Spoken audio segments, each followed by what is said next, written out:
Sizes ఎన్ని variations? Actually ఇది HMDA with RERA and 6.5 acres లో ఉంది. ముఖ్యంగా ఎమ్యూనిటీస్ అన్ని హెచ్ఎండిఏ లేఅవుట్ అంటే మీకు ఐడియా ఉంటుంది. హెచ్ఎండిఏ నామ్స్ ప్రకారం చేయాలంటే just BT roads, drainage, current, water ఇట్లాంటివి ఇస్తే సరిపోతుంది.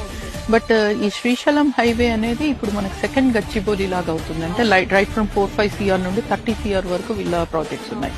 అందుకని ప్లస్ ఇంకా ఇక్కడున్న సెడ్జ్ ని దృష్టిలో పెట్టుకుని ఇమ్మీడియట్ గా కన్స్ట్రక్ట్ చేసుకుని ఉండేలాంటి ఎమ్యూనిటీస్ ఇవ్వాలి అన్న ఉద్దేశంలో అన్ని ప్రీమియం డెవలప్మెంట్స్ ఇవ్వడం జరిగింది అనమాట.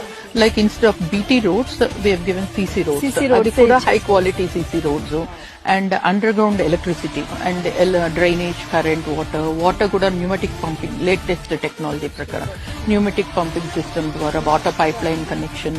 అండ్ కన్స్ట్రక్ట్ చేసుకోవాలన్నా కానీ మనం ఎక్కడి నుండో తవ్వి ఇక్కడి వరకు మన ఇంటి వరకు తీసుకొచ్చేది ఇప్పుడు మన సిటీలో కూడా నడుస్తుంది.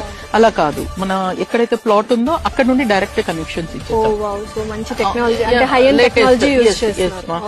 And complete compound wall. Usual గా కాంపౌండ్ వాల్ అంటే ప్రీకాస్ట్ పెట్టేస్తారు, but it's constructed compound wall and arch, గేట్లు కూడా ఏంటంటే ఒక గేటెడ్ కమ్యూనిటీ విల్లా ప్రాజెక్ట్ లో ఎలా ఇన్ గేట్, అవుట్ గేట్ ఉంటుంది, అలా 2 gates. సో ఫస్ట్ టైం చూస్తున్నా అంటే చాలా వరకు మనకు ఒక గేటే ఉంటుంది. వెంచర్ ప్రాజెక్ట్స్ అన్ని ఓపెన్ విల్లా ప్లాట్స్ అన్ని ఇక్కడ చక్కగా 2 gates.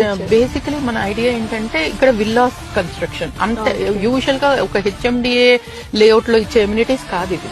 ఒక ప్రీమియం విల్లా ప్రాజెక్ట్ లో ఎట్లాంటి ఎమ్యూనిటీస్ ఇస్తారో అవే underground drainage, electricity, compound wall with solar fencing ఉంటుంది అండ్ 24/7 సర్వేలెన్స్. ఇట్లా టోటల్ అన్ని కూడా అట్లాంటి విల్లా కన్స్ట్రక్షన్